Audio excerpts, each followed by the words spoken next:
Good evening, everyone. Welcome to tonight's meeting of the Escondido City Council. Please rise for a moment of reflection and remain standing for the flag salute.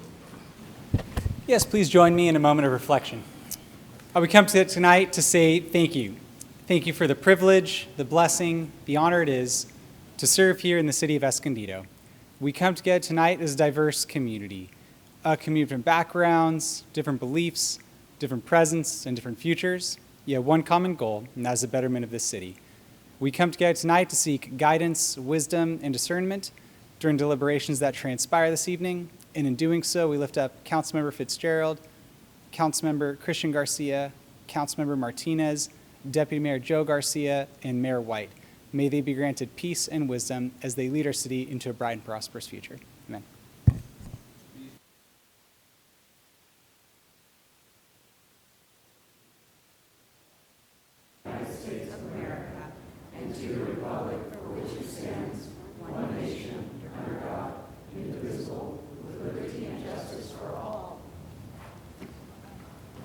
This meeting is now called to order. Councilmember Fitzgerald. Present. Councilman Garcia. Here. Councilwoman Martinez. Present. Deputy Mayor Garcia. Here. And I, Mayor White, am here. For anyone here who came for item 8, that item has been continued to the June 24th meeting, and we have no report out of closed session, so we'll go to non-agenda public comments. Thank you, Mr. Mayor. Our first speaker is Heidi Whitman.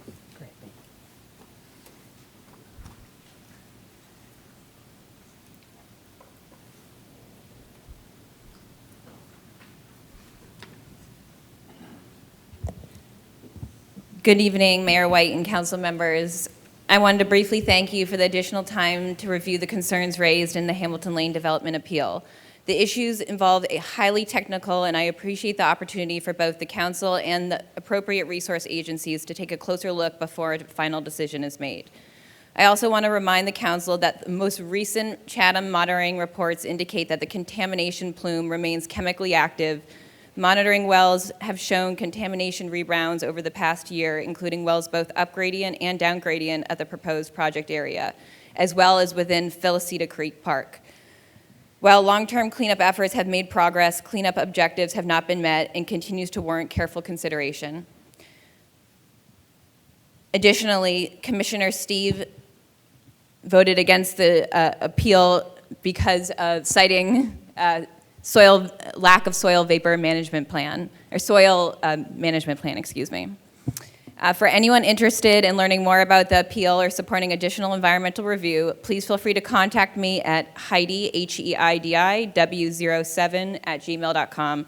Again, my name is Heidi, W07 at gmail.com if anyone in the audience is interested in learning more about the environmental review being requested for the Chatham Plume site. Thank you. Our next speaker is Christina Miller.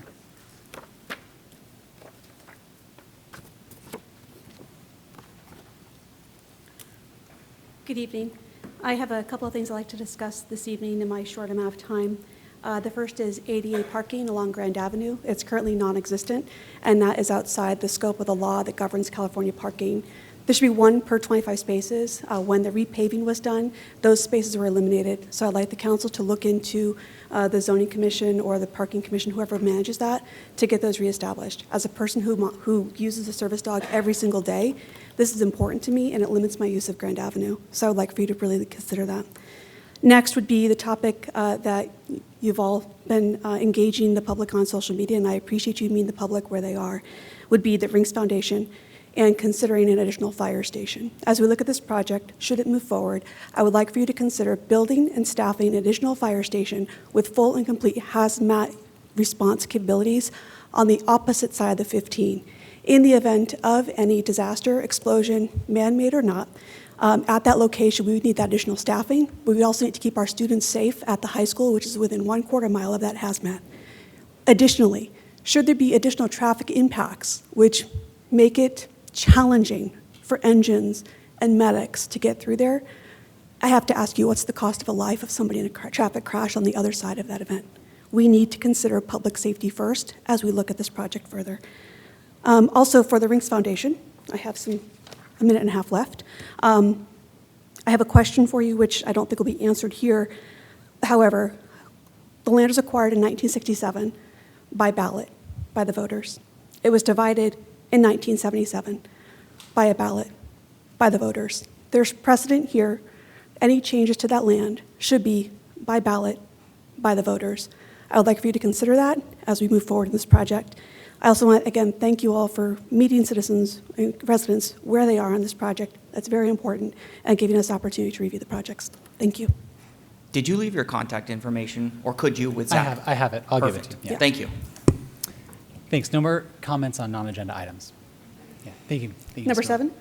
Oh, that'll be No. after Okay, the cool. presentation. Sorry, I You're misunderstood totally good. instructions. No problem. Thank no you. problem. Yeah, thank you.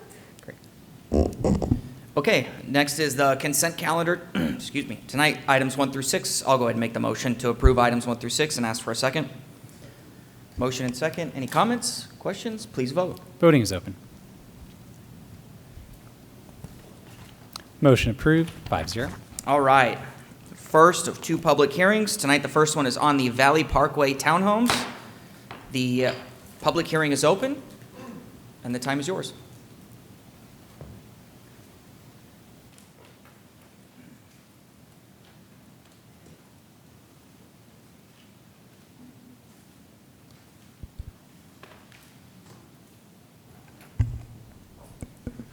Good afternoon and good evening, Honorable Mayor, Honorable Council members.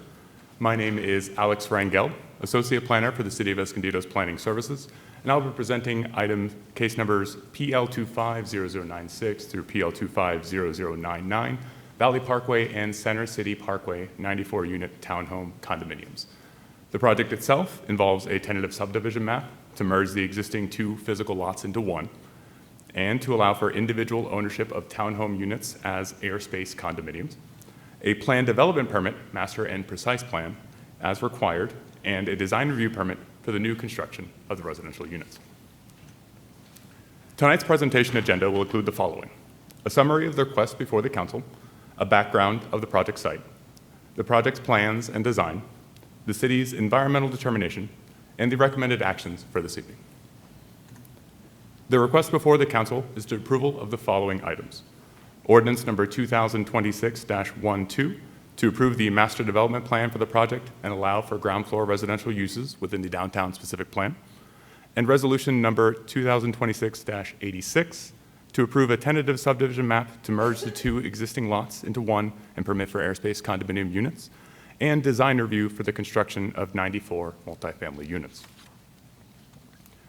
The project site is addressed as 510 to 520 West Valley Parkway and is approximately 3.51 acres on the northwest corner of Center City Parkway and West Valley Parkway.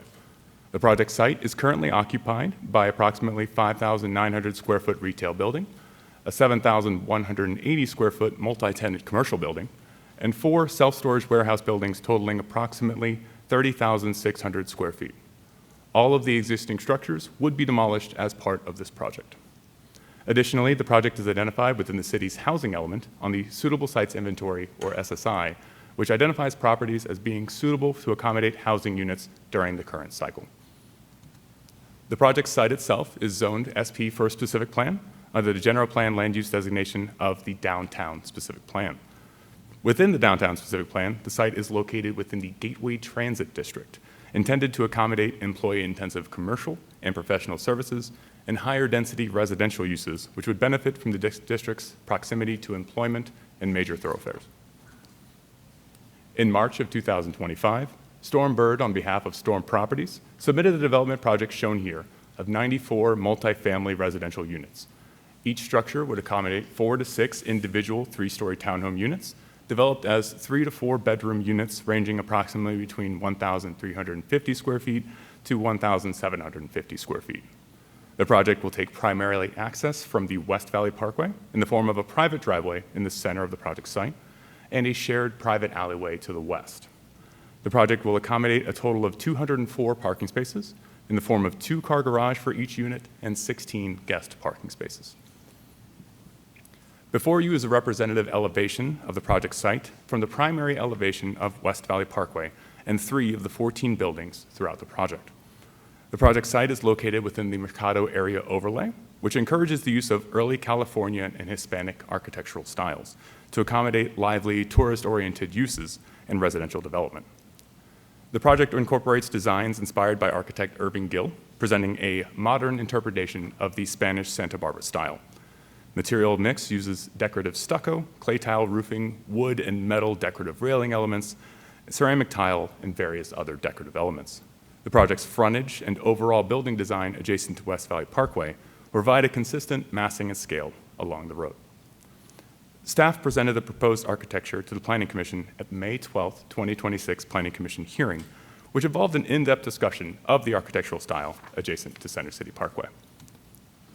Particularly along Center City Parkway, as shown in this rendering, the Planning Commissioners wish to express to the City Council the following concerns for architectural design. The project's facades adjacent to Center City Parkway should display more prominent architectural features for passersby, a desire to provide additional 3D treatments to the facades of buildings adjacent to Center City Parkway, provide additional roof overhang for roof treatments on the facades, and a desire for further variety in color palettes for the building design, expanding the existing color palettes from 2 to 3 or more colors per type. The proposed frontage along West Valley Parkway has enhanced architectural features in contrast to those along Center City Parkway, shown here serving as the primary frontage of the project and primary access to residential units. This slide demonstrates the proposed landscaping for the project and improvements to the dedicated open space. The bulk of the design is residential buildings, incorporates a heavily landscaped paseo pathway between all building frontages. The project also incorporates approximately 28,200 square feet of open space mixed between common space throughout the project site and private space provided through patio covers and balcony space for the residential units. Staff has analyzed the project under criteria of Class 32 infill development project exemption pursuant to the California Environmental Quality Act, or CEQA guidelines section 15332. As detailed in the draft notice of exemption for the project satisfies all criteria as in the aforementioned exemption, and no other exceptions to the exemptions apply for this project. Again, as May 12, 2026, staff presented the project to the Planning Commission as proposed.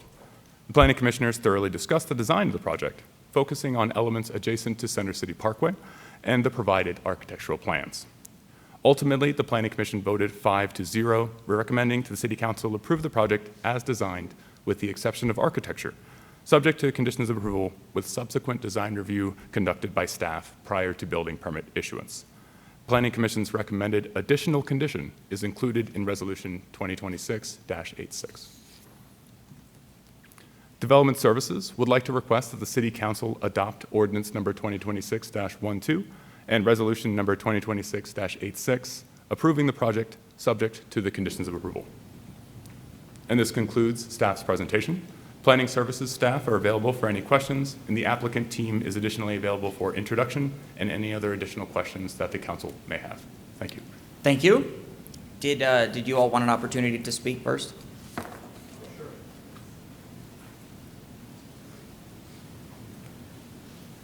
Thank you, Mayor White, council members. My name is Jason Simmons, land use consultant with CCI. I'm Matt Simmons, land use consultant with CCI, and yes, we're brothers in a family business here locally. Hi, and my name is Jay Aluwalia. I'm the president of Storm Properties, and I wanted to take this time to thank you, Mayor, Deputy Mayor, and the council for giving us an opportunity to present this project. We have envisioned this thing. When we looked at this area, we saw a lot of apartments for rent, and we wanted to bring a product that's like attainable, missing middle, higher density townhome for sale. So we bring some long-term residents to this neighborhood who are very invested in the neighborhood and want to see it grow. So that's kind of the vision behind this project, and I wanted to thank Alex, the city staff, planning, engineering, public works, fire department. They were very responsive and worked with us through this project. So we really appreciate it. We have our other team members here also from architectural or any other questions that you may have to hopefully answer any questions that you may have. So again, thank you so much and appreciate the time this evening. Thank you. Do we have any public comments on this item? Yes, we do. We have Okay, we'll do public comments first, and then we'll open it up for questions. Thank you. Thank you, Mr. Mayor. Our first speaker is Greg Oliver.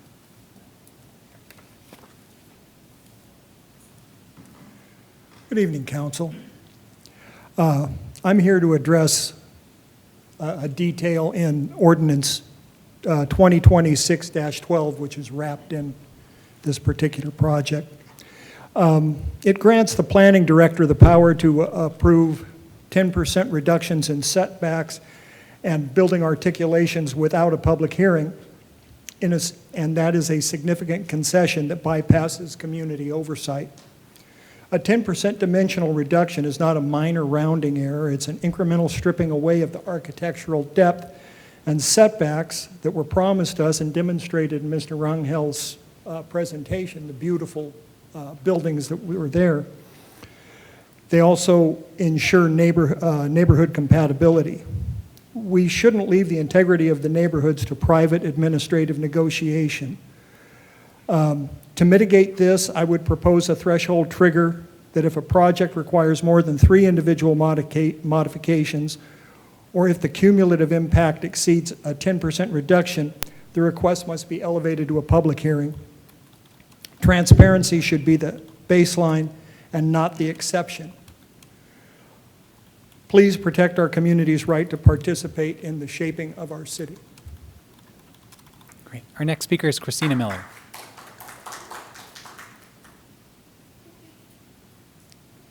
Good evening again. I'd like to echo Mr. Oliver's thoughts and considerations on setbacks as we look at how that relates to public safety and firefighting apparatus and how we can safely keep our community safe. Those setbacks are very important.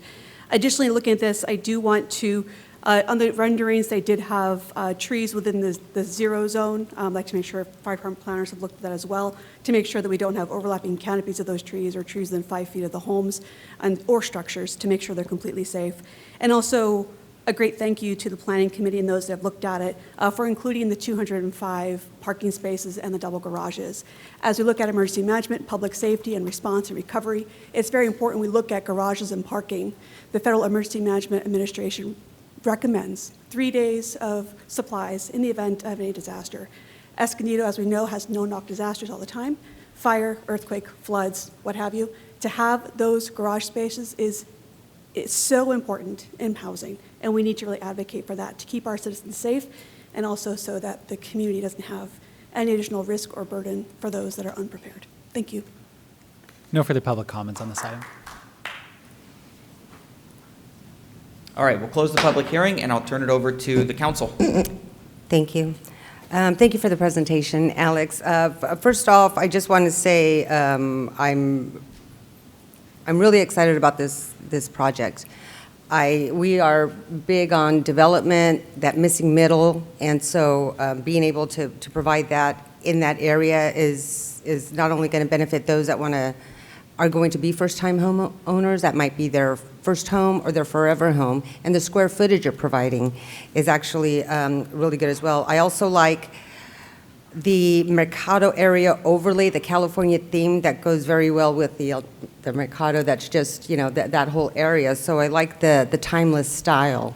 And again, what's important with development, we need more housing, but we want it to also tie in well with the community. And I think you did a great job with that. And I want to address, Mr. Oliver and the other speaker, you did speak about the setbacks. And one thing that, because the setbacks are something that, again, it's nicer. We think about those things, and I know it already went through everything and passed what it needed with fire, per the fire code, so it is a safe. There's enough space for the fire engines to come in and out. That's absolutely number one. Public safety is number one, and that was looked into. But with the setbacks with communities, it increases the homeowner fees, because then you have this area that's going to need more maintenance, and that cost is going to then be given to or trickle down to the person that's going to purchase. And that's one thing when I did have an opportunity to look at this plan and speak with the developers, I asked about the homeowner fees, because the prices, it is a missing middle price, which I'm really grateful for, but homeowner fees can also sometimes price people out. We're talking $300 to $350, and the person has paid $600 to $700,000. So I think with not having great setbacks really helps the buyer, and also it allows for more homes to be built. And again, there is a housing crisis, and we're able to provide more homes in this space, and the renderings are beautiful. Let's see. I did ask, well, I do have a question regarding the renderings that you showed on, I think it's on slide 8. You mentioned something about 3 color options. So, Yes, ma'am. They're probably better shown here on the project's elevations. Oh, okay. As you can see at the bottom first floor, there's a little bit slightly off-white. It's more of a gray tone. At the moment, the project elevations as proposed, as part of the plans within your staff report, do only show 2 color tones as demonstrated. okay. And the request from the Planning Commission was to enhance that for 3 or more. Okay, thank you. And then also, you were talking about the open spaces, and in the renderings, what slide is that? Is it slide 6, perhaps? Maybe Are you looking the last specifically one you had was for, probably better. like the detail sheet, ma'am? So there were some open spaces, and there was one that butts up against the creek trail. Yes. Okay. I believe it's most demonstrated here as far as the specifics that are adjacent to the creek trail for the common open space area. Okay, so that's one of the bigger spaces. What efforts have been made, maybe that'll be a question for the developer, what effort has been made, or what plans do you have? Because it's going to butt up against the creek trail, and there are some safety issues there that we presently face. Do you have a plan, or what are your thoughts on how you're going to be addressing that space for that community to make it safe? Sure. Thank you for the opportunity to address your question. To answer the first comment about the HOA dues, we do think these are actually going to land in the 200s. And of course, the final price will come out when we're actually ready to build, but that is the effort there. And I think it was a really nice note that you mentioned on the setbacks, in fact, reducing that area to help keep that cost under control. When you're doing a multifamily home project like this, it's not the traditional single-family approach where you're on a public street and everyone's out mowing their own lawns and painting their own houses. This fee actually covers the maintenance of the structure and the roof as well. So they have to build up that reserve. The builder is responsible for a period of time just through warranty to make sure everything is functioning. During that time period, the reserves will build, and then they'll have a nice nest egg to maintain streets, to do exterior painting, planting upgrades if there's a planting issue or a failure out there. So I thought that was very astute of you to combine the two thoughts together. So thank you for that. This area in particular, if you go out there right now, there's actually a permanent camera set up by the police department, and there's about a 250 to almost 300-foot long stucco wall that is the storage buildings, or storage units themselves, and there's very little human eyes on that trail right there. It's a chain link fence and a 250-foot long wall. The intention here, and this detail shows not just the common area where people will be out, but we'll actually have doors and windows. Front door access will be there. So if a guest is coming to your house and you're against that trail, you'll be walking out to the front there. You'll be greeted at the front door. Hopefully you're seeing bikers and walkers and people going by utilizing that trail. But it's really going to activate that stretch versus keeping it isolated like it is today. So I think the intent was to put human activity there, to open that up. And it's also very convenient for the residents to be able to access into that trail and get out into the community if they're not in a car, which one of the benefits of this project is services nearby. So having access points to the streets is important for that as well. I hope that addresses your Yes, it does. your And that was comments. my hope, because it looks like a nice space, and I was thinking it's just going to be a wall. What's on the other side of the wall? So I appreciate that, just the thought, I mean, you really thought this through, to be able to create a space there to where it's going to draw people, more activity there, and Yeah. that's what we want throughout the creek trail. Yes. And where there's more activity, more people, more lighting, we tend to have less crime. Yeah, and So I appreciate I think that. it'll also beautify it with the landscaping, as you mentioned, the lighting, so at nighttime Mm-hmm. it'll look and feel more comfortable as well. Now, there was mention of, there was more open space than required, but it was not included. Now, Yeah. with that, will you be beautifying and maintaining that area, even though it's not including? Because it would. Yes, yeah, and it's more of a dimensional issue. So we have some areas, for instance, in the paseos between the units that don't meet the strict requirement of width to be considered usable open space, but these are landscaped areas with walkways that will be utilized and maintained by the HOA. They're still very functional. And in even our entrance, our main entrance, we could have put a wall up there because it's a sound issue. You have to be below a certain decibel for it to be considered a usable open space. But we felt it really closed that entrance down. And we know that that area will still be, again, landscaped and usable.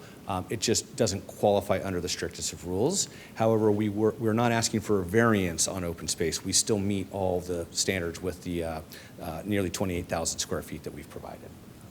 Sorry, Okay, Jane. thank you. Well, I think this is a great project, and I motion to approve. I'll second. Do you have any comments? Thank you. Thank you.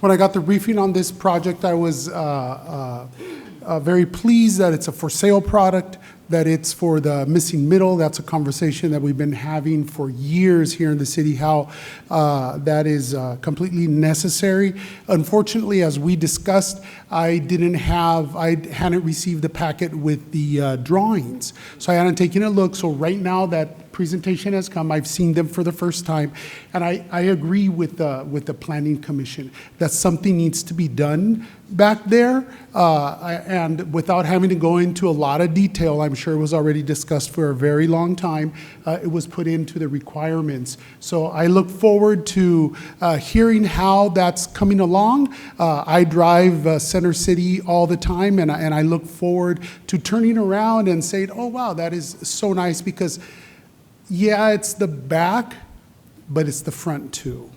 And Center City is such a huge way in and out of Escondido that I think by making those changes, you'll enhance the corridor.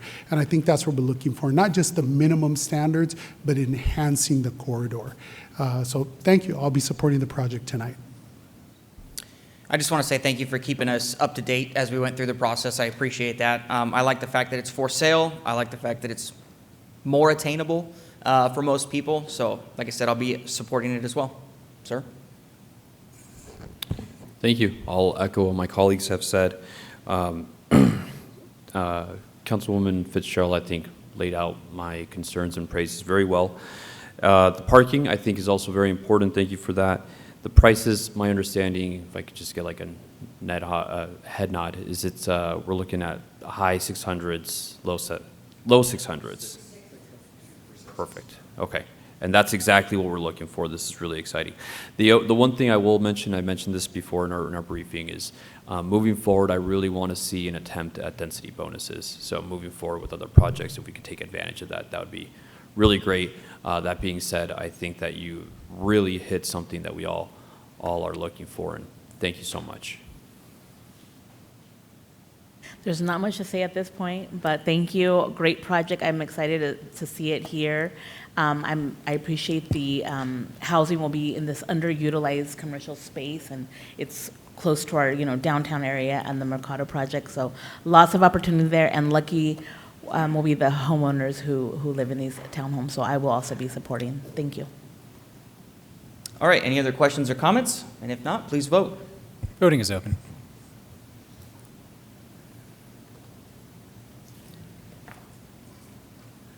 Motion approved, 5-0.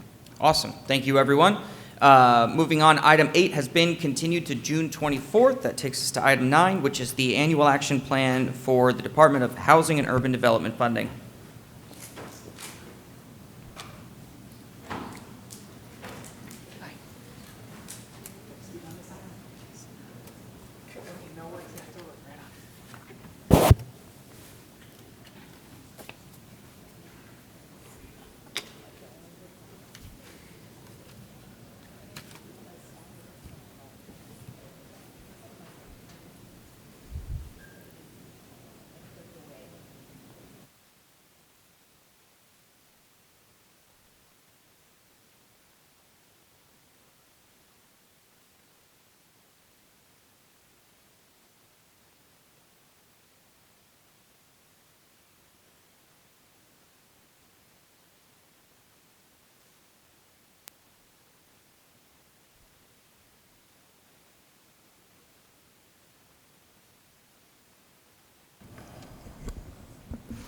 Okay, good evening, Mayor and City Council. My name's Danielle Lopez. I'm the Housing and Neighborhood Services Manager. With me this evening is Dulce Salazar, Management Analyst over the CDBG program, and tonight we'll be conducting the second public hearing regarding the CDBG budget for fiscal years 26-27. So tonight we'll be discussing a little bit of background on the CDBG program, the action plan process, the applicants and proposed CDBG budgets, and then close out with discussion and council recommendations on funding allocations. The purpose of tonight's meeting is to conduct the second of two public hearings required by the Department of Housing and Urban Development, or HUD, for the 26-27 Annual Action Plan, specifically for the CDBG programs and budgets. We'll be asking the City Council to adopt Resolution Number 2026-83, approving the CDBG administration budget, the program and project allocations, and the submittal of the annual action plan to HUD. With that said, the information presented tonight regarding funding allocations is staff's recommendation. However, as the City Council, it is within your authority to determine which programs and projects receive funding and at what levels, assuming they are eligible, of course. Okay, now we'll talk a little bit about what the CDBG program is, and I'm going to turn it over to Dulce to do that. CDBG is one of HUD's longest-running programs that funds local community development activities with the goal of developing viable urban communities through anti-poverty programs and infrastructure development. The City of Escondido is considered an entitlement jurisdiction, which means that we automatically receive the annual allocation of CDBG funding. As a requirement of receiving these funds, the city must prepare an annual action plan to demonstrate how the fundings will be used and how the consolidated plan priorities will be addressed during each program year. The funding is determined by a formula based on population and poverty levels of our city, and the city will receive $1.3 million in fiscal year 2026-27 CDBG funding. CDBG-funded activities must fulfill at least one of the three national objectives set forth by HUD. Number one, to benefit low and moderate income persons. LMI is defined as those persons and households who earn at or below 80% of the area median income. In Escondido right now, for a family of four, that is $139,900. And this map shows the CDBG eligible census tracts in Escondido. Number two is to aid in the elimination of slum or blight. Or three is to meet a particular urgent community need because existing conditions pose a serious threat and no other source of funding is available. This national objective is rare and is designated only for activities that alleviate emergency conditions such as fires, floods, or earthquakes. So let's be thankful that we don't need that. The first national objective of benefiting low and moderate income persons is often referred to as the primary national objective, and is historically the national objective that the city has focused on. In addition to programs and projects meeting one of the national objectives, they must also meet a local priority. When we created our 5-year consolidated plan, priorities were identified that guide how and where our funding will be invested. These priorities are approved by the City Council and then reaffirmed each year through the annual action plan process. The public hearing to reaffirm these priorities was held on February 18th, 2026. There are 4, and they are: 1, to support the development and preservation of affordable rental and home ownership units. 2, to expand access to supportive services to prevent and reduce homelessness. 3, to promote safe and healthy communities by improving public facilities, upgrading infrastructure, and supporting neighborhood revitalization efforts. And 4, to deliver essential supportive services to vulnerable populations. Again, these priorities are reviewed on an annual basis and can be amended as needed. Now we will talk about our allocation process. So this is the timeline of our action plan process for the CDBG program. If you recall, we expanded the timeline this year, and we discussed CDBG and home funding sources separately to allow for more opportunities for the council and public to engage with staff. On January 7th, we kicked off the annual action plan process with a comprehensive review of CDBG and home programs.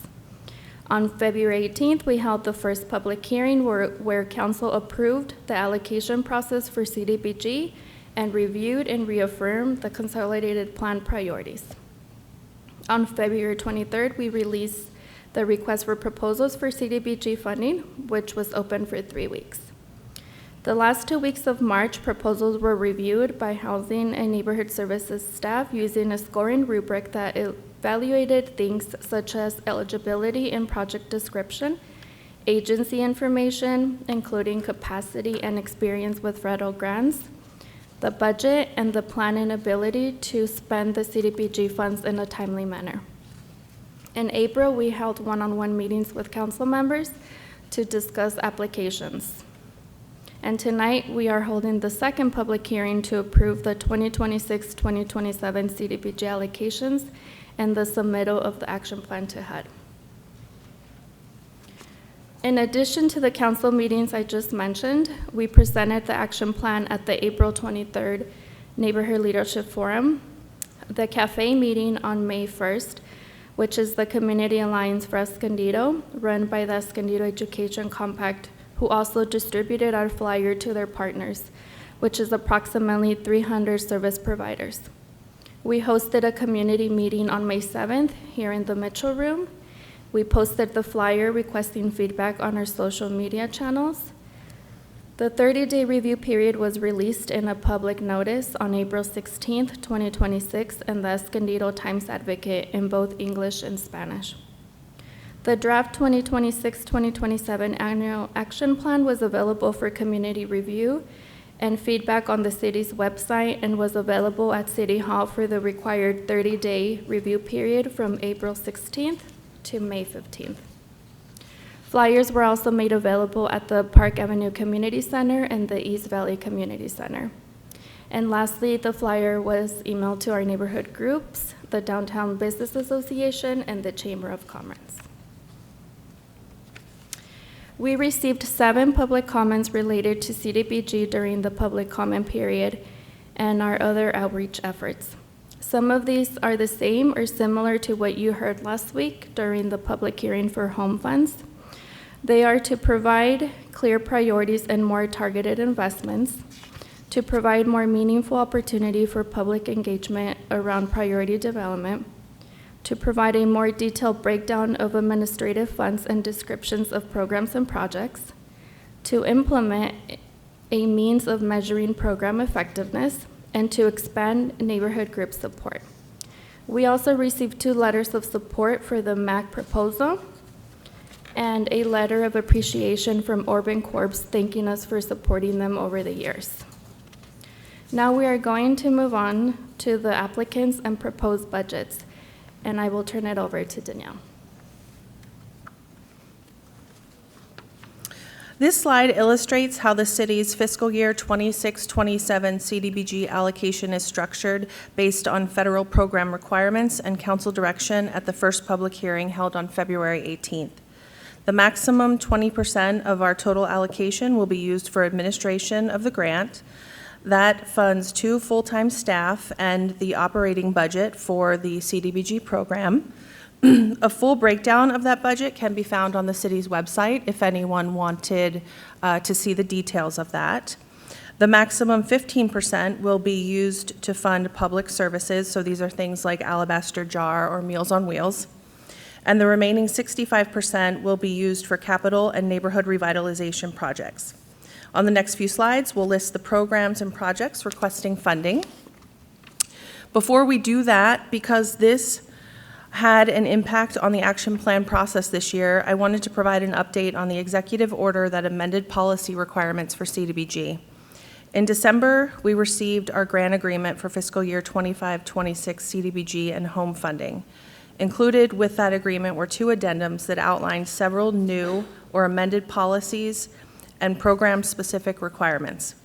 one of those required agencies administering federal funds to verify the legal status and eligibility of everyone receiving federal assistance. So essentially, that is all of the clients that our public service providers serve. Staff began monitoring federal guidance and evaluating impacts on local program administration. We reached out to all of our applicants and requested confirmation of their willingness to comply with these new requirements, and from that, 3 organizations withdrew their applications. Moving on to May 18th, we received an email from the Department of Justice with subsequent federal guidance indicating that the amended requirements are currently being challenged in federal district court by multiple states, including the state of California, and as a result of that lawsuit, HUD has agreed not to enforce the changes until the district court reaches a decision and issues a judgment. So there is currently no obligation for grantees and or sub-grantees of HUD grants to verify the immigration status of recipients of HUD-funded programs at this time. With that new information, we contacted the 3 applicants that withdrew their applications and notified them of the change. 2 of the 3 asked to be reconsidered, and 1 had already reassigned staff and priorities and declined to have their application resubmitted for consideration. To that end, the recommendations that you will see on the next 2 slides have accounted for those requests. Staff will continue to monitor federal court decisions and guidance from HUD and will update council as necessary. So here we have a summary of the public services proposals we received. We received $376,000 in requests for $209,000 in available funds. There is a more detailed description of what each of these programs are attached to the staff report. However, if you have any questions or if you'd like us to explain any of these, we'd be happy to do so. All of our recommended public services meet the low to moderate income national objective and a local priority to prevent or reduce homelessness or to deliver essential supportive services to vulnerable populations.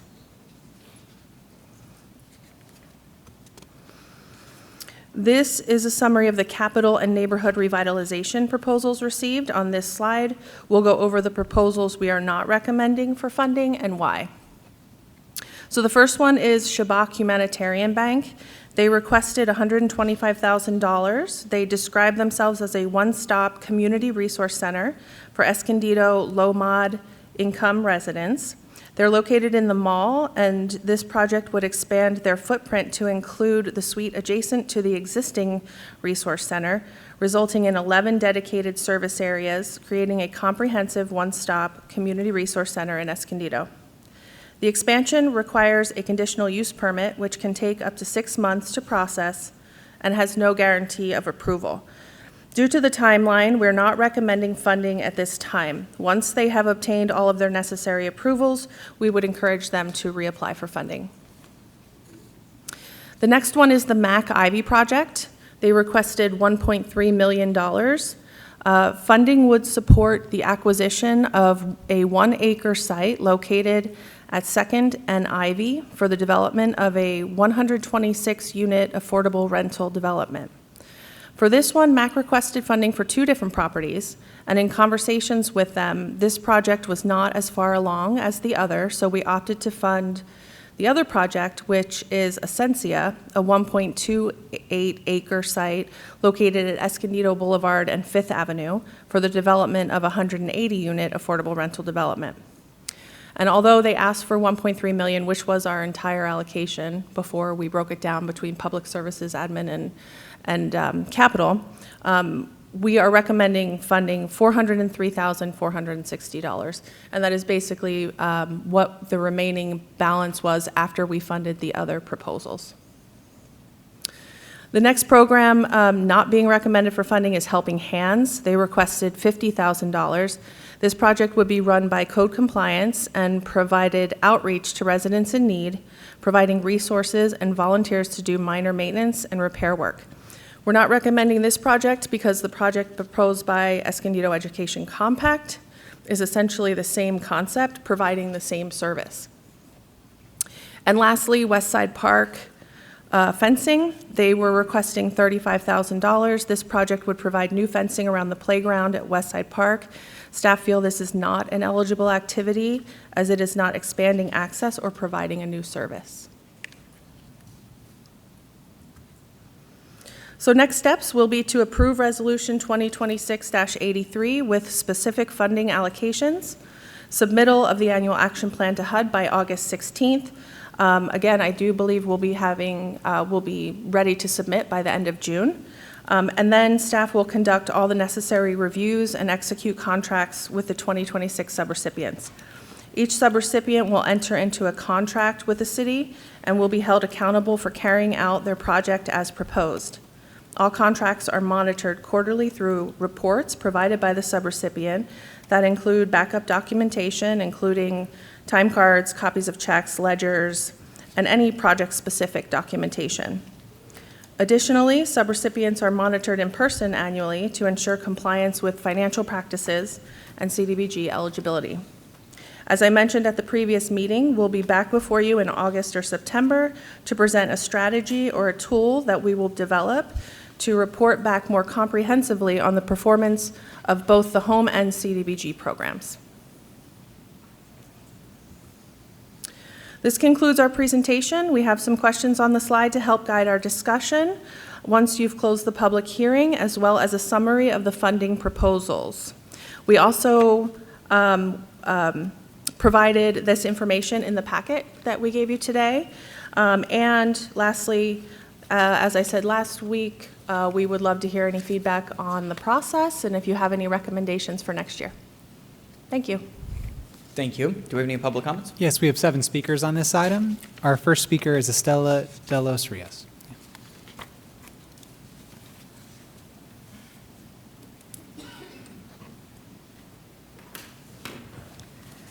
Good afternoon, Honorable Mayor and Deputy Mayor and City Council members. My name is Estela de los Rios. I am the Executive Director of CSA San Diego County for 25 years. And I'm here formally to have you consider our organization to be your fair housing provider for the city of Escondido. We've been established since 1969, and we're the only agency in the region dedicated to address both fair housing and tenant-landlord issues only. Our extensive experience is backed by 7 cities that we serve, 1 county grant, and 3 federal HUD grants we just received recently. Our comprehensive services include both for tenant, landlords, and managers and management companies, and I'm glad to hear today that there's going to be more housing stock because Escondido has 47% renters, so there is a huge need for housing, and therefore there'll be a huge need for legal support. We have a legal team which includes a very well-renowned fair housing national, Chris Brancard, who is our fair housing attorney. We conduct fair housing testing. This is a process to uncover or unveil any discriminatory practices against the Fair Housing Act. We also have education and outreach for both tenant and landlords because we try to let them know their rights and responsibilities so that we can mediate the situation so both parties can be happy to know that they're both on the same page. We just have to work it out because we don't want anybody to be evicted.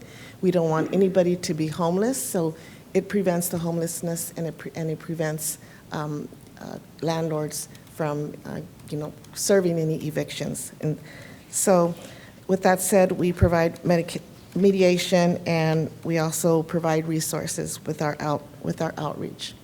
We do have a satellite office in Oceanside, 605 San Diego Street, and it's right by the bus because most of our vulnerable communities also lack access to transportation. So it's right in front of Libby Lake, one of the centers, and Cesar Chavez is another center. And I understand Escondido is really close here to Oceanside.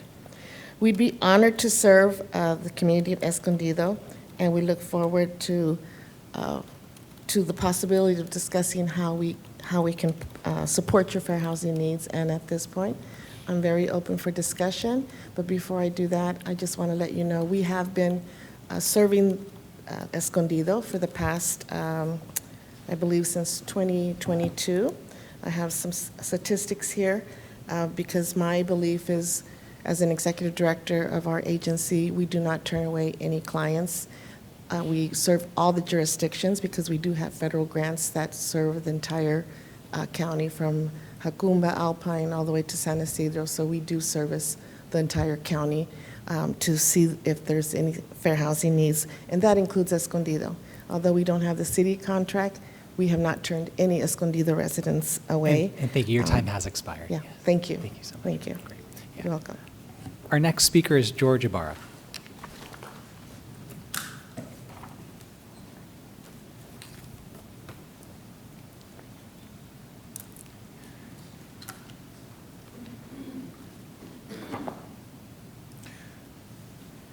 Good evening, Your Honor. Mayor White, Deputy Mayor Garcia, City Council members Fitzgerald, Martinez, and Garcia. I want to thank you for this opportunity to allow me to speak here today.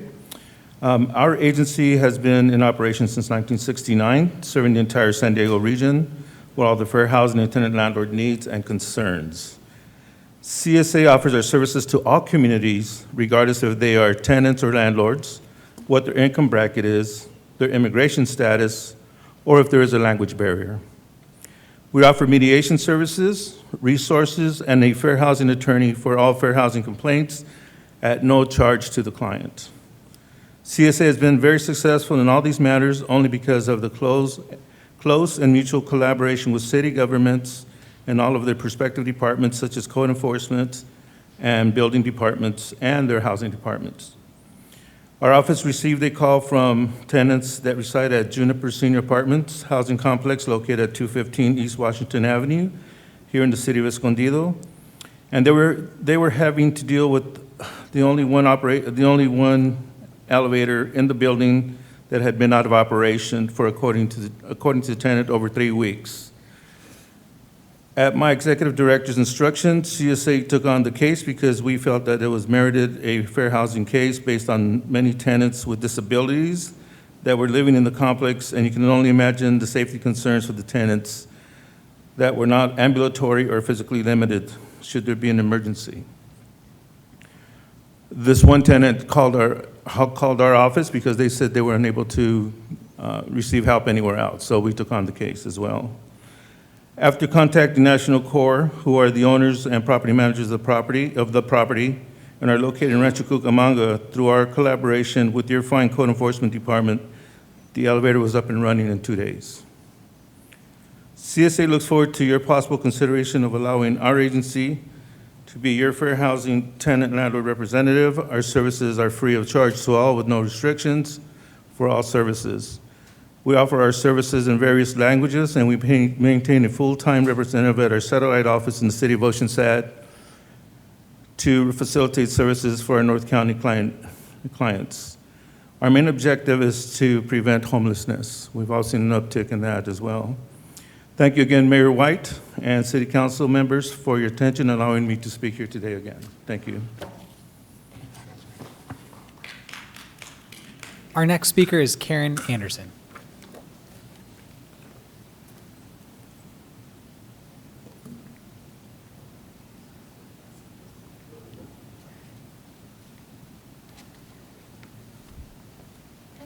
My name is Corinne Anderson. I am the Institutional Giving Manager to Voices for Children. We are the local nonprofit that provides court-appointed special advocates to our youth in San Diego County. Oh, I'm so sorry. Oh, I can go. Here we go. We provide casas to San Diego County. This last fiscal year, we served 1,200 youth in San Diego County. Of that youth, 175 were from Escondido.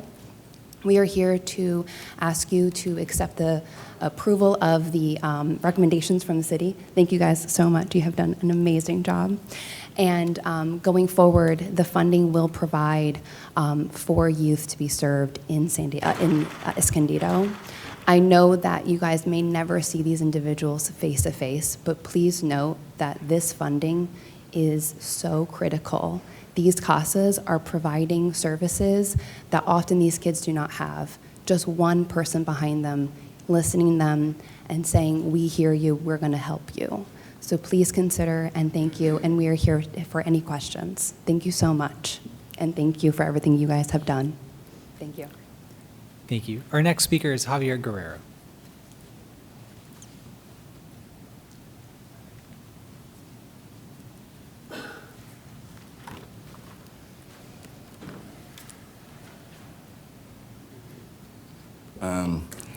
Hello, Honorable Mayor, Deputy Mayor, and City Council members. My name is Javier Guerrero, and I'm the newly appointed CEO of the Escondido AgX Regional Innovation Hub. And I just want to say I'm excited to be back in Escondido. I don't know if some of you I recognize and remember, but I was formerly 8 years the executive director of the Children's Discovery Museum here in Escondido, and then went to a organic regenerative educational farm in Encinitas. I am back, and I'm very excited to be here.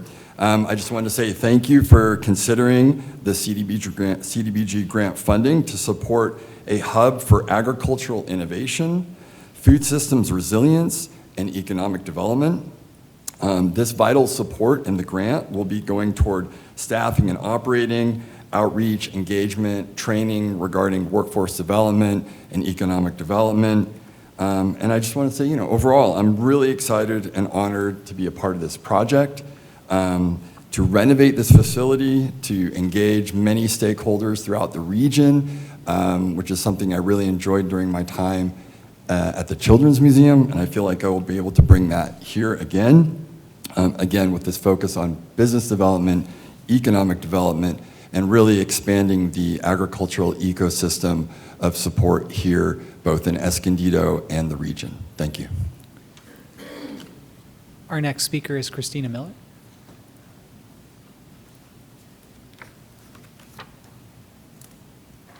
Good evening. I just wanted to thank you for your hard work on this. I know it takes a lot of hours and dedication. Thank you for all the public outreach you've done to make sure the community members know what's going on and have a voice. I would like to just support the CSA of San Diego County. They provide a lot of invaluable services to those that are underserved, including those that are experiencing poverty, maybe experiencing homelessness, and ADA. I would also like to ask, if possible, that they get additional funding, maybe 10% of that $403,000 goes to them, knowing in the community we have more residents that are going to be impacted by poverty as prices continue to rise. We likely have residents that might be afraid of government institutions and might need their assistance more frequently than they had before, and I expect their caseload's going to be higher. So if there's a way to give them more money to help those that are in the most need, I sure would appreciate that, and making sure that we're just really taking care of those that are most vulnerable. And I appreciate CSA's work for all their work in the community. Thank you. Our next speaker is Amelia Romero.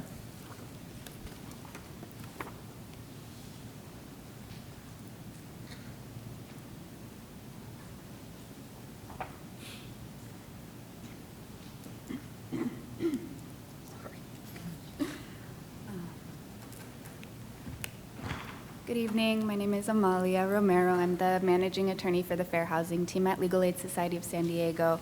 I'm here in support of the staff recommendation to continue funding legal aid with CDBG funds for fair housing services to the community. We've been providing this service. We've had this partnership for many years, and I just wanted to today highlight a few of the accomplishments that we've achieved this fiscal year that I'm very proud of.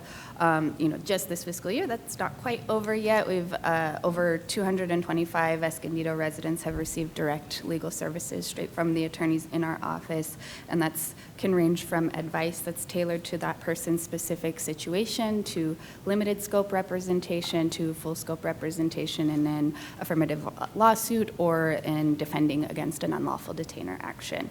I personally just finished work on a case for an Escondido resident where we were able to preserve their tenancy as well as their Section 8 voucher through advocacy and representation.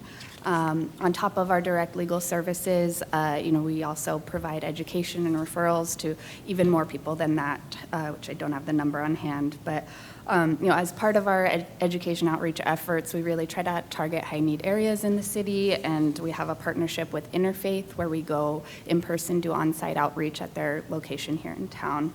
And we also have a physical presence here in North County with an office in San Marcos that's close to public transit. So ultimately, we're providing as high a quality and high a level of service as we possibly can for as many people as we possibly can. And I just, it's notable that we've been able to do that despite, current times where every community service organization is facing potential cuts and being stretched very thin.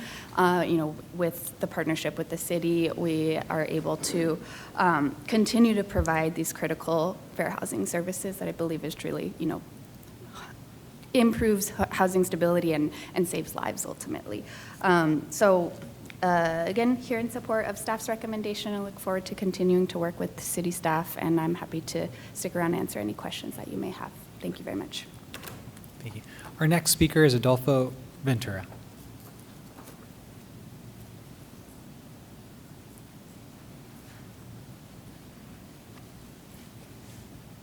Good evening, Mayor, Deputy Mayor, City Council members. My name is Adolfo Ventura. I'm interim president and CEO for MAC, and I appreciate the opportunity to speak in support of the proposed CDBG allocation for MAC's housing project known as Ascensia. For over 60 years, MAC has been committed to serving communities through programs that improve quality of life by expanding economic mobility opportunities, and housing stability is one of those critical pillars that stands behind our mission, which is what brings us today. Ascensia represents an opportunity to bring 180 affordable housing units to downtown Escondido at a time when housing affordability continues to be one of the most pressing challenges for our region. I want to highlight that this project has a unique feature. It will bring a little bit over 10 units of actual 4-bedroom affordable units, which is not that common and easily to attain in affordable housing, which will allow for multi-generational families or larger families to be accommodated. We're very proud of being able to bring that forward. With that, I also want to just thank the city for the support through this allocation. It is extremely important because it helps stabilize and maintain the site while the project advances through the affordable housing financing process. As you all know right now, those are challenging times, and the process can be lengthy, but funding like this allows these projects to continue and move forward. Just as important, our ability to be able to highlight local participation strengthens the project's competitiveness for substantially larger outside funding sources that can bring long-term investment into the community. So I want to thank you for that. And just remind everybody, I want to take the opportunity, MAC, we do many services, and we're more than just housing. We don't come, build, and leave. We offer a lot of supportive services that are rendered out of our affordable housing sites for the residents and the community at large. Some of those include where we have through our Head Start program, we have our child care facilities, which child care is something that's highly needed. We know that that's needed for folks to be able to continue to go to work or go to school and enhance their education and ability to move up the economic ladder. We also have an array of supportive services that allow families to find any resource needed to continue to move forward and be able to work through these difficult times. So with that in mind, I just wanted to once again take the opportunity to thank the staff for the proposal, and on behalf of MAC, and I have a few team members here, also thank you for this opportunity to speak on behalf of the project, and if you have any questions, my team will be more than glad to answer any technical questions about it. No further public comments on this item. All right, we'll close the public hearing, and I'll turn it over to the council for any questions and comments. Different pile, I apologize. Greg would like to speak on this item. It's reopened. Pardon me? I reopened it just for you. Thank you very much. Council, I wanted to talk about the Community Development Block Grant proposal. Our CDBG allocation is federal money that's intended to alleviate poverty and provide essential services to our most vulnerable neighbors. Although it's apparent that there are many claims on this money, and the plan has elements of capital beautification and physical infrastructure in areas that already are attracting private development. To me, this raises the question of supplanting. In other words, are we using federal anti-poverty money to pay for routine municipal maintenance that should be covered by our own general fund? I have three exactly, questions that I'd like to proposed to the staff, and it wouldn't be fair to just spring them on you, so I'd like to send them to you in writing if I could, Danielle. Yeah, that would be fine. And I'll copy Zach with your permission. Thank you. Great, thank you. No further public comments. All right. Now it's closed. Turn it over. Yeah, go ahead. Yeah, I just want to say thank you for all your hard work. This was a lot of work, and I really appreciate it. I also want to say good job in catching if there were any duplicating services. And I like that you really did stay Escondido-centric for the majority of them. Some, they are county, but the majority is Escondido. So thank you. Thank you, staff. Thank you for the information, the presentation. I know you guys put a lot of work into this, so thank you. I do want to talk about the MAC project, the one that's $403,000. That's a fairly big chunk, so whether you or the representatives want to speak to it. So my understanding, can we get a little bit more details on what the project is? Can you go back, I think, to the details, the outline of what that is, one of the pages?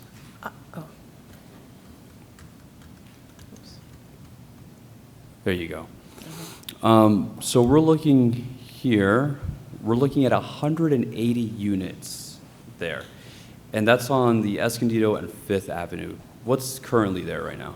It's a vacant lot right now. Okay, thank you.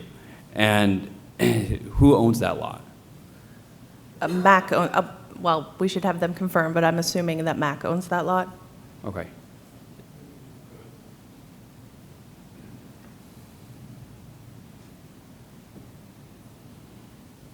Hello, Councilmember Garcia. Yeah, MAC currently owns the site. Okay. And, That's we currently good have a single-family home tenant there, as well as a commercial tenant. Okay.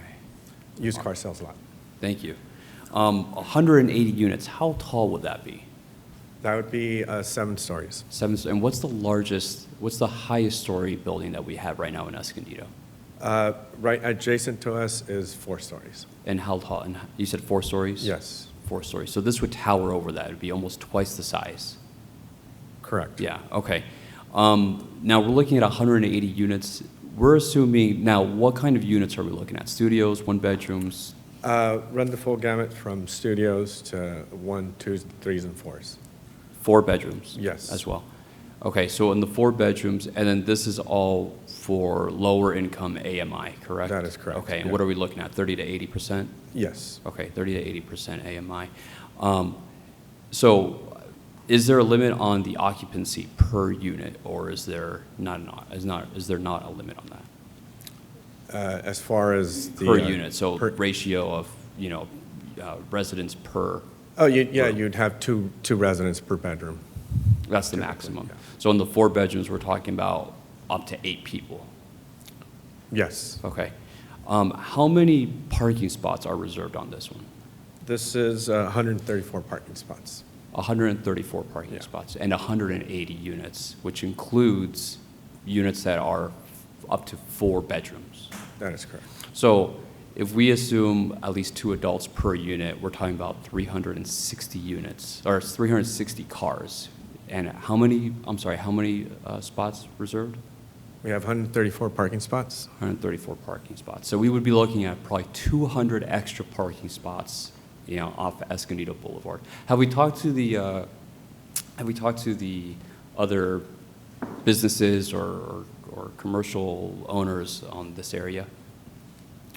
As far as the parking or?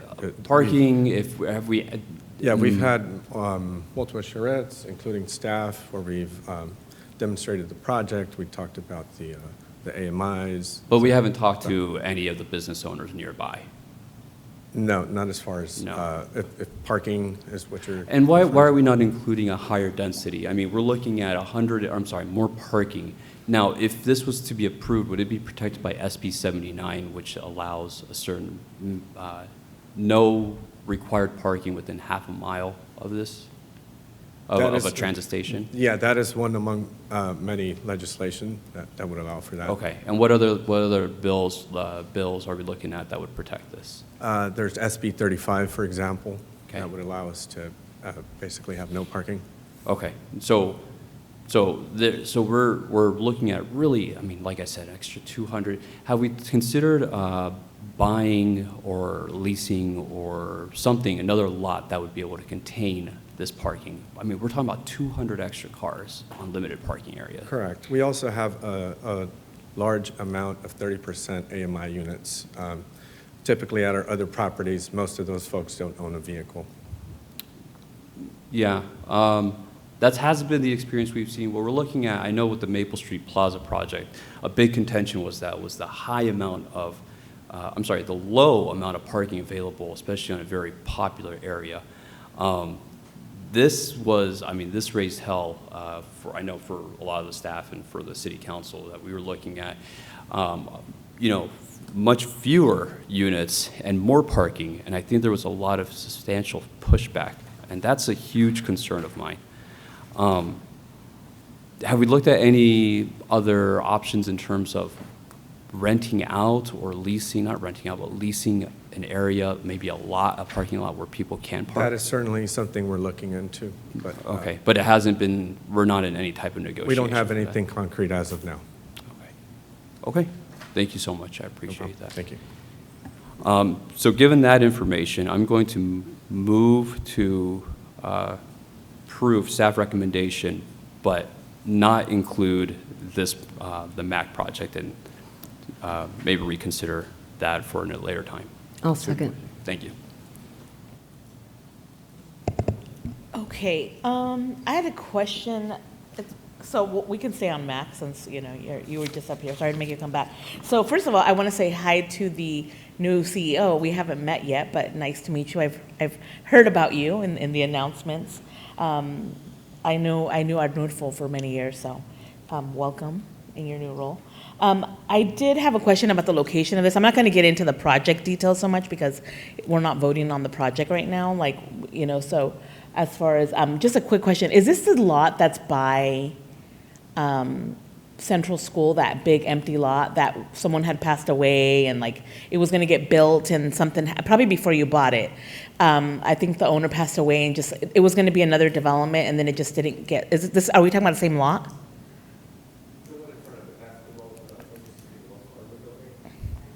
Yeah, is it the one that's vacant that I get a lot of complaints about from Central City? That's the lot you own?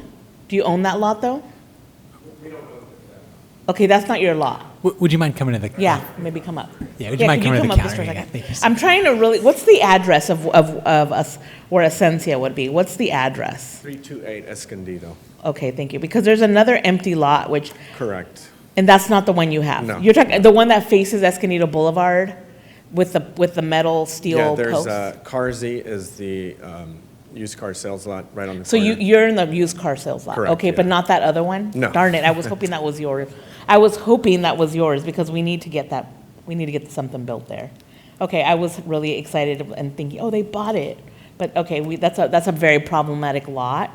Okay, so so yours is the sales club. Okay, so, got it. Okay, thank you. I was wondering about that, and I understand the whole parking. I would just say that, parking is a big issue in Escondido, but it's until we change, unless the state law changes, they've taken away our local control. So, it's, we can't really do anything about the parking, and it's not fair to, punish, people who want to bring housing because state laws, requiring certain things. But yeah, parking is a touchy issue in Escondido. A lot of people drive. I know a lot of people also don't have cars because they can't afford it. But yeah, I just think it's very complex in California overall because we're limited with what we can do because our local control as elected policymakers has been taken away because, with housing state laws. That a one-size-fits-all doesn't fit all the communities, right? So I do share that frustration, but I also think I don't want to be punitive to an affordable housing developer because of that state law, right? So I don't, I'm not in support of, I mean, really, if it wasn't for some reason to get built, what happens if for some reason their project doesn't move forward and they don't get the rest of the funding? Do we get that money back? Yes, they would have to return the funding. Okay, so I'm okay, yeah, I would be okay with the allocation, and then for some reason, if something happens and it, you know, it doesn't guarantee their project's gonna get built, that money can come back to us. So I would say I would support, you know, having that there. So just one, that's my one thing on Essentia. And I would just say, you know, MAC's been around forever. And just a comment, because I have you all here. I would love to see more partnership with the city of Escondido. You guys have a lot of, you know, like the Head Start programs, but I don't see a lot of like partnership. Like I see you guys advertising a lot in other communities, but I would love to see you really do a lot with our, you know, housing department, and just, there's a high need in our city, and I would love to just have more of a presence of MAC in the community and working with the city and like doing some workshops, bringing some economic development activities. This is just, you know, like I'm saying it because you're here, but I would love to see more, you know, collaborations with your organization, because I know you all do a lot and you have residents and properties in our city. So I think there's a lot of opportunity to strengthen our relationship with the city, and also just get our residents to really know who you are, because I think a lot of residents don't. And that would also, I think, in turn help to see how beneficial these projects would be. But again, I know you're big on community, so I would love to see more of that. And I know you have a new CEO, so maybe that can be part of your new vision for MAC under your leadership. So just an idea and a suggestion. So thank you. That's all my questions on that specific thing. I know both of the organizations. Can I just chime in with sure, that? go ahead. So, and Since thank you're you for here, yeah. thank you for saying that, because Yeah. I think that partnership is important. I think coming back with something that I think aligns with both of our needs and desires, I think is definitely possible. So I do agree with the partnership. I hardly ever speak twice. I don't think I ever have. That's okay. But I just Go for wanted it. to chime in on that. I mean, he's here, right? Why make him come back a third time? Thank you. You might, I don't know. I do want to say that for me, there is a path forward in collaboration. I just want to make that clear. Thank you. Thank you. Feel free to sit in the, please respond if you want, and you can also sit in the front in case my other colleagues call you up. They might, because it is a lot of money, right? And it's good to ask questions. Yeah, just if I may, Sure. I think some of our housing advocates have said that nearly half of the population here in Escondido rents. I think about 47% are considered rent burden, which means they're paying more than 30% of their Right, for income. sure. That means they're a paycheck away from being homeless. This would be our best effort to house some of those large families that are difficult to finance and put together, and we're taking that risk, and we really want to house these families that are literally a paycheck away Yeah. from being out in the street. Definitely. Housing is a huge passion issue for me, and I know just it's a high need for our city, so thank you for that. I support the staff recommendations, and I do want to say, because I was hoping Estella would stay, but because I know the incident she was talking about, and they did also call me, and I reached out to our fire department about that elevator issue. It was actually 2 properties in Escondido, senior housing projects that were without elevators for quite some time. So I wanted to make sure it wasn't a second time that happened, because I would be upset. But I do know that organization, and I think decades ago, they used to be our fair housing provider. So I would just say I have favorable things to say about CSA. I haven't re-engaged with them in many years. But also Legal Aid, does great work. So I send a lot of people your way. I think they know my name over there very well, because I send a lot of people your way. So I just think both are good organizations.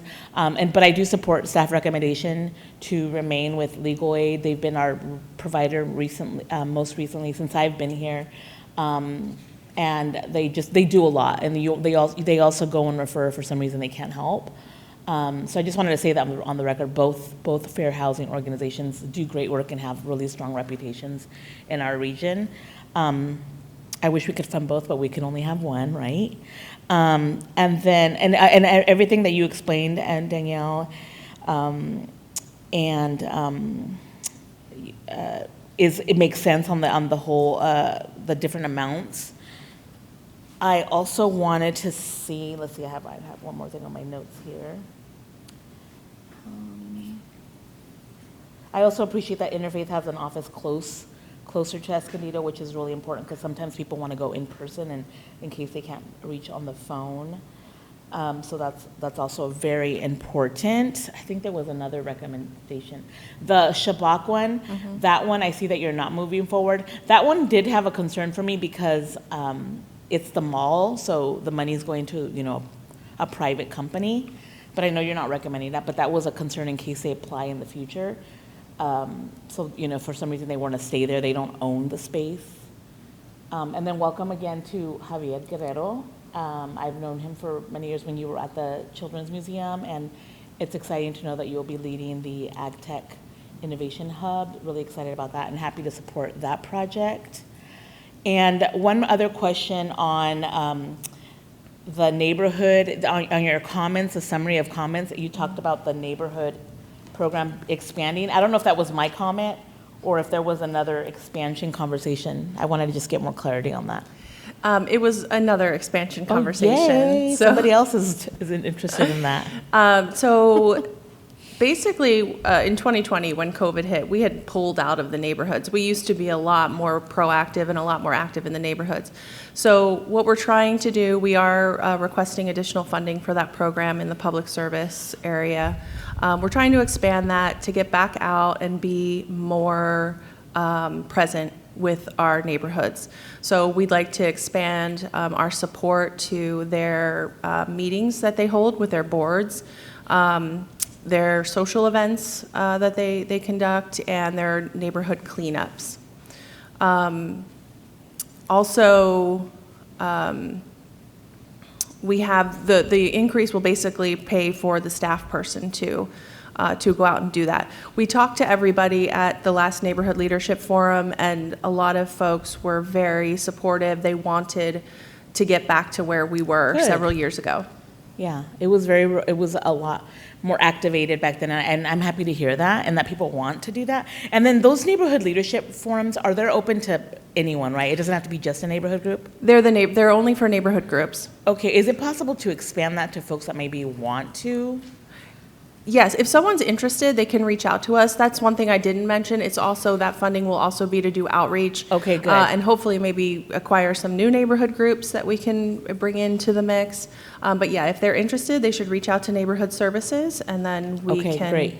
Because it would be nice if those could be expanded. I know you're limited to the Mitchell Room, and not to shift focus of what those meetings are for, but there's a lot of beneficial topics that get discussed there, and I feel like it's also beneficial to like the larger community. So maybe in the future expanding those would be great. I appreciate the starting earlier and the more robust engagement that you've done. So I feel heard in that regard.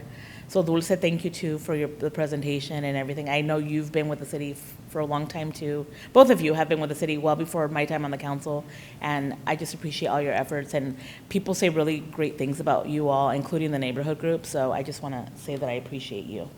So I will go ahead and so I want to support.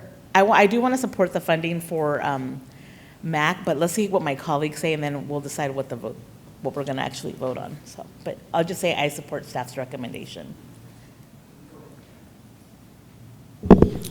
I'll be brief. CDBG funds are one of the clearest ways in how we can support our vulnerable residents, our neighborhoods, our family, youth, so many things, and they're limited funds.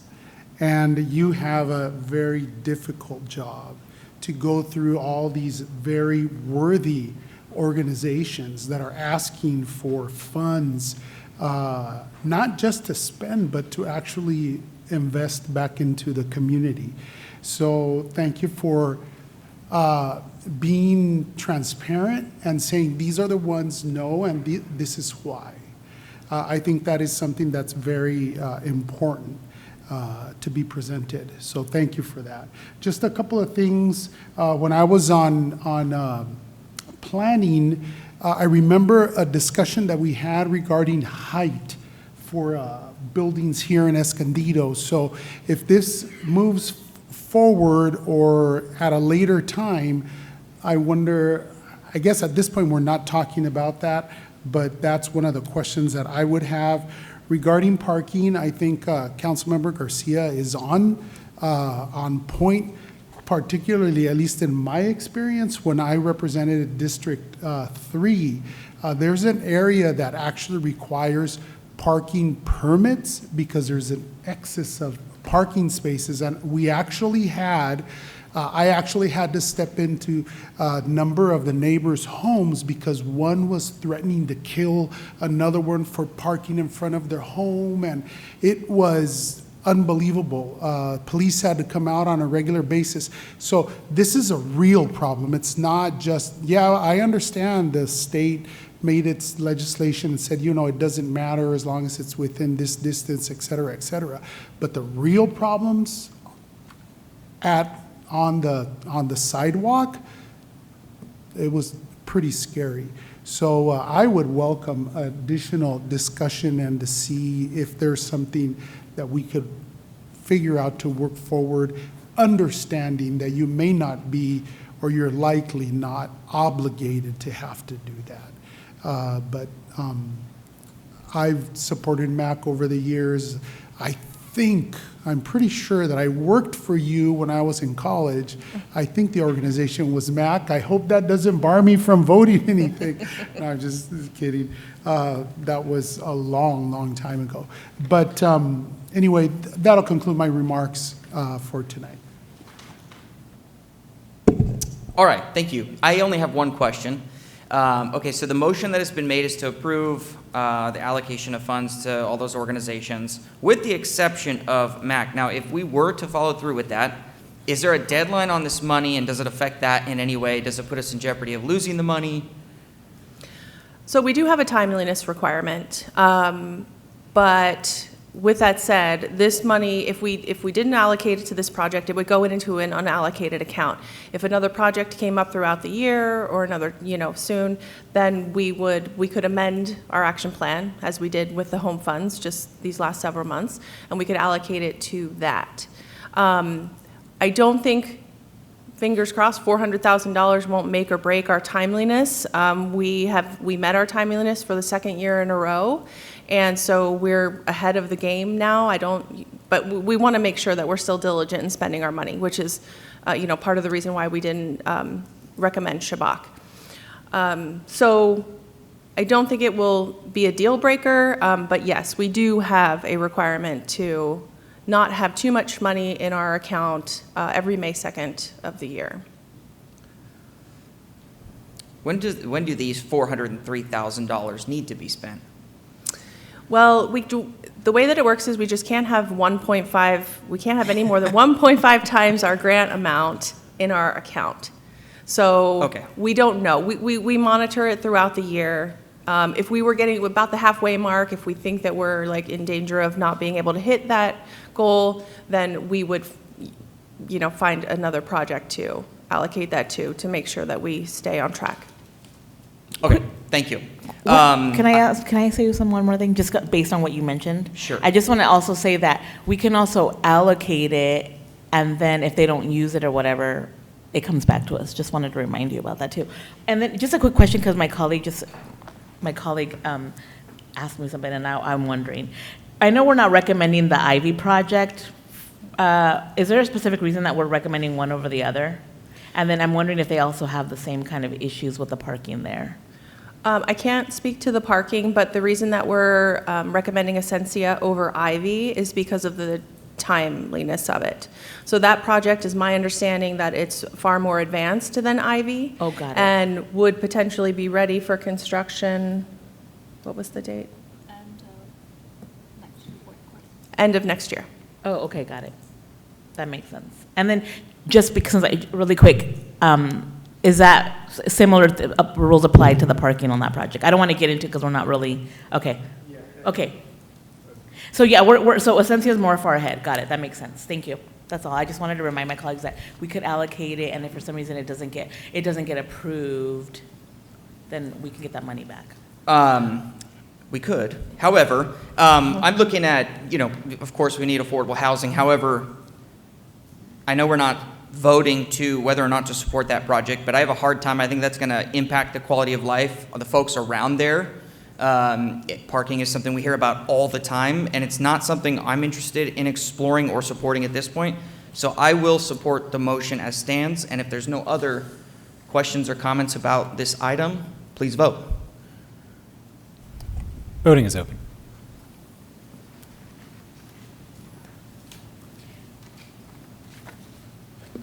So by not supporting this, are we going to revisit this or no? It's just like or we're just not going to revisit it? That's my clarification. The funds go into an unallocated account. So they could potentially be considered, revisited? yes. Okay, got it. We're not saying no, Rodney. Got it. Just want to make sure. I don't want to say no to the other things, so.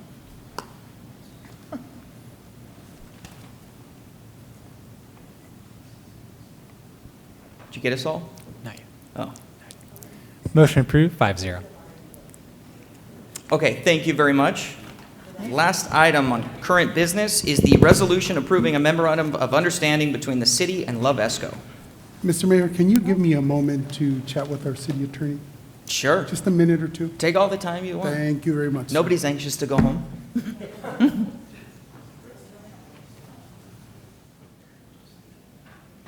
Okay, we'll reconvene the meeting, and item 10 is going to be continued for the time being, which brings us to, anybody have anything they want to add to a future agenda? And if not, we'll start down here for subcommittee reports. Okay, so I attended, we had the presentation by the World Trade Center for our Sister City meeting, which is really great. I learned a lot about the World Trade Center, kind of their role in the region, as well as some best practices for sister cities, which I think was very good. And in a future agenda, there'll be a funding request for using the sister city budget. And on Saturday, I was able to participate in this amazing community resource fair at the House of Prayer, over 40 organizations, wonderful event. I look forward to attending that next year. And I think that's all I have for this week. That's it. Thank you. Thank you, everyone, for being here tonight.